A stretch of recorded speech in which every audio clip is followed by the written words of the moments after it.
A very good morning children. आज मैं फिर आप लोगों के सामने हाजिर हूँ एक नए विषय को लेकर। आज हम निबंध पढ़ेंगे। विषय है भारतीय किसान, उनकी स्थिति तथा उनके सुधार के उपाय। तो हम शुरू करते हैं। भारतीय किसान। त्याग और तपस्या का दूसरा नाम है किसान। वह जीवन भर मिट्टी से सोना उत्पन्न करने की तपस्या करता रहता है। तपती धूप, कड़ाके की ठंड तथा मूसलाधार बारिश भी उसकी इस साधना को तोड़ नहीं पाते। हमारे देश की लगभग 70% आबादी आज भी गांव में निवास करती है, जिनका मुख्य व्यवसाय कृषि है। एक कहावत है कि भारत की आत्मा किसान है जो गांव में निवास करते हैं। किसान हमें खाद्यान्न देने के अलावा भारतीय संस्कृति और सभ्यता को भी सहेज कर रखे हुए हैं। यही कारण है कि शहरों की अपेक्षा गांव में भारतीय संस्कृति और सभ्यता अधिक देखने को मिलती है। किसान की कृषि ही शक्ति है और यही उनकी भक्ति है। वर्तमान संदर्भ में हमारे देश में किसान आधुनिक विष्णु है। वह देश भर को अन्न, फल, साग, सब्जी आदि दे रहा है, लेकिन बदले में उसका पारिश्रमिक तक नहीं मिल पा रहा है।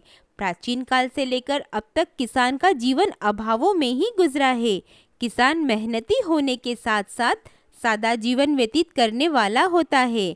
समय अभाव के कारण उसकी आवश्यकताएं भी बहुत सीमित होती है। उसकी सबसे बड़ी आवश्यकता पानी है। यदि समय पर वर्षा नहीं होती तो किसान उदास हो जाता है। उनकी दिनचर्या रोजाना एक सी ही रहती है। किसान ब्रह्म मुहूर्त में सजग प्रहरी की भांति जग उठता है। वह घर में नहीं सोकर वहाँ सोता है जहाँ उसका पशुधन होता है। उठते ही पशुधन की सेवा, इसके पश्चात अपनी कर्म भूमि खेत की ओर उसके पैर खुद ब खुद उठ जाते हैं। उसका स्नान, भोजन तथा विश्राम आदि जो कुछ भी होता है वह एकांत वनस्थली में होता है। वह दिन भर कठोर परिश्रम करता है। स्नान, भोजन आदि अक्सर वह खेतों पर ही करता है। सांझ ढलते वह कंधे पर हल रखकर बैलों को हाँकता हुआ घर लौटता है। कर्म भूमि में काम करने के दौरान किसान चिलचिलाती धूप के दौरान भी तनिक भी विचलित नहीं होता। इसी तरह मूसलाधार बारिश या फिर कड़ाके की ठंड की परवाह किए बगैर किसान अपने कृषि कार्य में जुटा रहता है। किसान के जीवन में विश्राम के लिए कोई जगह नहीं है। वह निरंतर अपने कार्य में लगा रहता है। कैसी भी बाधा उसे अपने कार्यों से डिगा नहीं सकती। अभाव का जीवन व्यतीत करने के बावजूद वह संतोषी प्रवृत्ति का होता है। इतना सब कुछ करने के बाद भी वह अपने जीवन की आवश्यकताएं पूरी नहीं कर पाता। अभाव में उत्पन्न होने वाला किसान अभाव में ही जीता है और अभाव में ही इस संसार से विदा ले लेता है। अशिक्षा, अंधविश्वास तथा समाज में व्याप्त कुरीतियां उसके साथी हैं। सरकारी कर्मचारी, बड़े जमींदार, बिचौलिया तथा व्यापारी उसके दुश्मन हैं, जो जीवन भर उसका शोषण करते रहते हैं।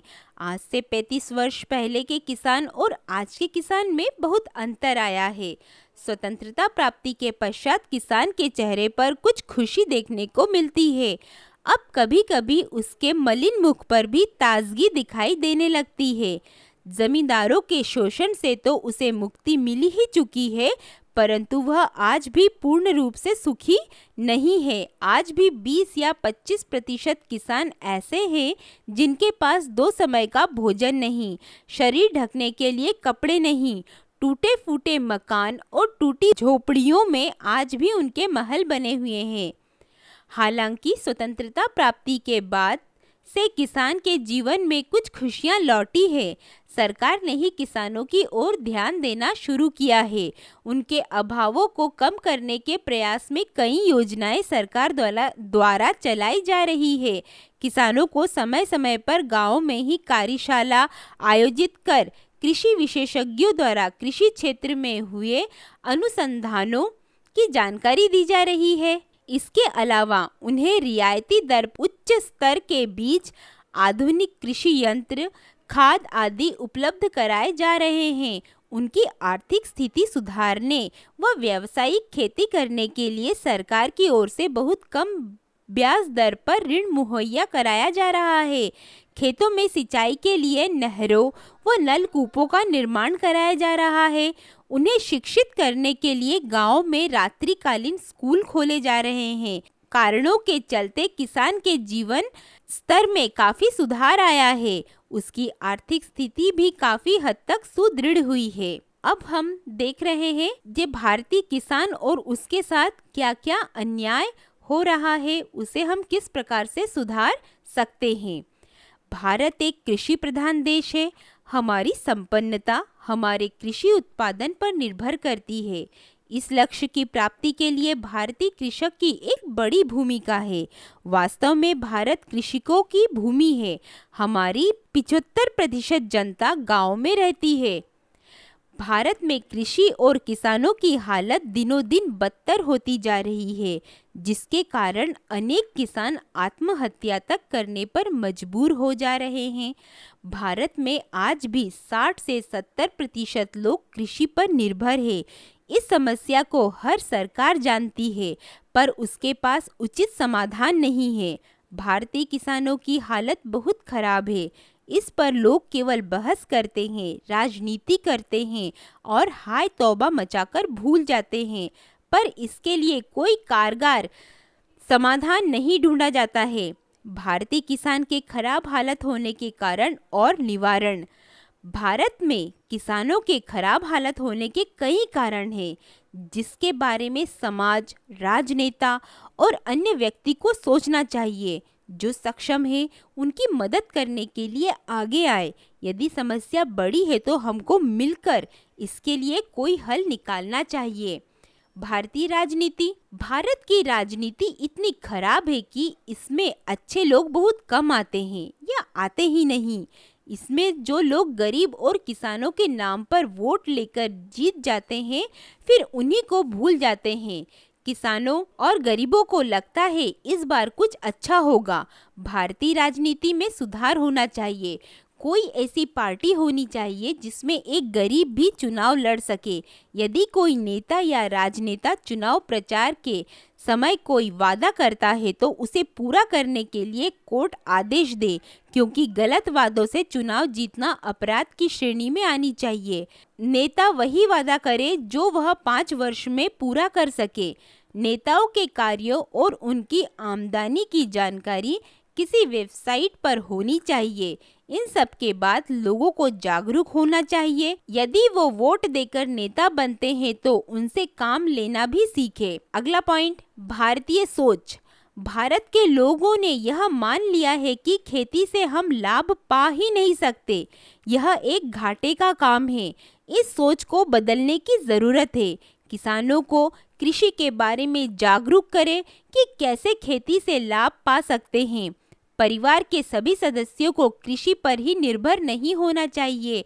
आमदनी का कोई दूसरा सोर्स भी होना चाहिए। भारतीय सरकार को ऐसे लघु उद्योगों के बारे में बताना चाहिए जो किसान अपने घर में कर सके और खेती भी कर सके। अतिरिक्त आमदनी के लिए उसे शहर में पलायन न करना पड़े। पॉइंट है भारतीय शिक्षा। भारत में ऐसे विषयों के बारे में पढ़ाया जाता है जिनका हमारे जीवन में कम या कोई प्रयोग ही नहीं है, जबकि कृषि ऐसे विषयों को अनिवार्य करना चाहिए। कृषि से संबंधित टेक्नोलॉजी के बारे में पढ़ाना चाहिए। कृषि से व्यवसाय को कैसे जोड़ा जाए इस बात को बताना चाहिए। गाँव में खेती करने के बाद किसानों के पास इतना समय होता है जिसका प्रयोग कर अतिरिक्त धन कमा सकते हैं। भारत के ज़्यादातर किसानों और मजदूरों के अशिक्षित होने के कारण उन्हें उचित प्रकार से शिक्षा और स्वास्थ्य संबंधी सुविधाएं नहीं मिल पाती है। उन्हें आर्थिक रूप से कमज़ोर परिवार के बच्चों को भी अच्छी शिक्षा मिलनी चाहिए। उन्हें इतनी शिक्षा मिलनी चाहिए जिससे वे अपने व्यावहारिक जीवन में उसका प्रयोग कर सके और उनके लाभ को समझे और अपने बच्चों को अच्छी शिक्षा दिला सके। कृषि से संबंधित सरकारी केंद्रों की निष्क्रियता। भारत में सरकार काफ़ी पैसा कृषि से संबंधित सरकारी केंद्रों के संचालन में लगाती है। इन केंद्रों के अफसर किसानों की समस्या का कोई समाधान नहीं देते हैं। ऐसे अफसर उल्टे उन किसानों से फर्जी तरीके से धन प्राप्त करने की कोशिश करते हैं। ये सरकारी अफसर हम और आप में से ही लोग होते हैं। हमें इतना सोचना चाहिए कि कोई किसान हमारी इस गलत निर्णय से आत्महत्या न कर ले। सरकार को जागरूक करने के साथ साथ हमें खुद को भी जागरूक होना होगा। अगला पॉइंट है किसानों का लिया हुआ कर्ज। भारत में अधिकतर किसान आज भी अशिक्षित है, जिसके कारण वे अपने आसपास के साहूकारों से कर्ज उधार लेते हैं, जो कि 70 से 120% का कर्ज लेते हैं, जबकि यह बैंक से लेने पर किसानों को बैंक मैनेजर को काफ़ी पैसे देने पड़ते हैं। अगला पॉइंट है लघु उद्योग के बारे में सोच। भारत में बहुत से ऐसे लघु उद्योग हैं जो किसान आसानी से अपने घर से कर सकते हैं। इसके लिए सरकार को जागरूक होना चाहिए, किसानों को लघु उद्योगों के बारे में उचित जानकारी दे ताकि वे अच्छे तरीके से कर सके। अगला पॉइंट है दूसरों से उम्मीद रखना।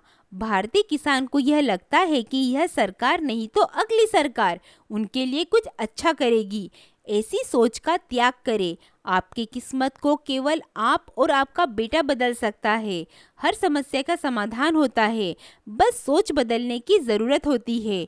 बच्चों को उचित शिक्षा दिलाएं। कम से कम एक बच्चे को इतना ज़रूर पढ़ाएं जो पूरे घर, गांव और समाज की सोच बदल दे। शिक्षा में बहुत शक्ति होती है, यह हर किसान को समझना होगा। तो इस प्रकार से भारतीय किसान, उनकी स्थिति तथा उनके सुधार के उपाय का वर्णन हमने किया। तो इस प्रकार से हमारा निबंध यहीं खत्म होता है। अगर कहीं समझ नहीं आया या फिर कुछ पूछना है तो कमेंट करो, मैं सभी प्रश्नों के जवाब ज़रूर दूंगी। अगले वीडियो में एक नए विषय के साथ बहुत जल्द आपसे मिलती हूँ।